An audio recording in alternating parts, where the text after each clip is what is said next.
If you were in office right now and had a majority, what would you be doing about that? Easy, easy. First, deportation.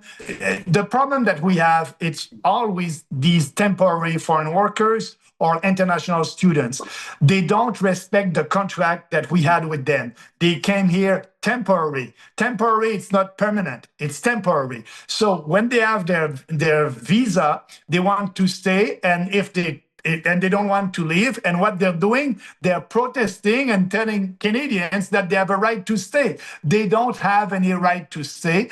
If your permit, after your permit, you cannot, stay in Canada, you have to leave. And if they don't want to leave, we need to deport them. The problem that we have too many people working at the Department of Immigration and Citizenship. We need to take these people, giving them another job description, creating a new department that will call the deportation department, because we need to know who are these people, where are they living. We need to investigate to be sure to be able to deport them. And yes, it's very scary because a lot of them, their permits will end this year in 2026. And I know that the federal government won't do anything. They have only 25,000 immigrants who are here illegally because they exceed their permit, 25,000. And they're still in Canada. That's the official data. But like you said, Statistic Canada said there's more than 2 million of them where their permit won't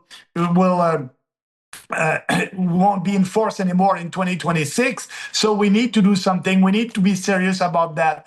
But the Liberals and the Conservatives, they don't want to speak about that because they're pandering. Stop mass immigration, start the deportation.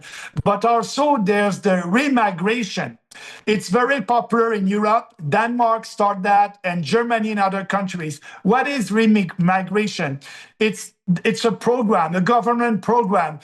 In Denmark, they're giving 25,000 Canadian dollars for a family if they want to leave the country, if they want to go back to their country of origin. So they are giving financial incentives for them to quit if they don't share the values of the new country. So it's happening, and I believe that it's something that we must do also. But first, let's start that moratorium, let's start the deportation, and after that, we can create a program to give them incentive to leave if they don't if they don't want to be in Canada, if they don't share our values. The good news is the poll.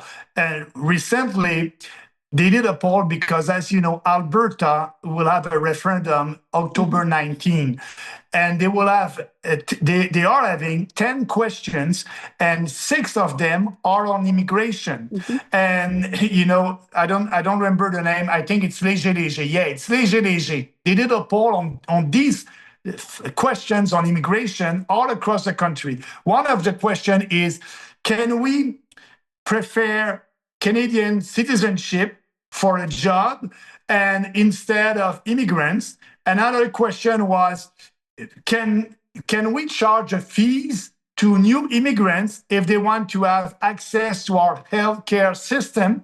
And so more than 60% of not only Albertans, but Canadians are saying yes to that.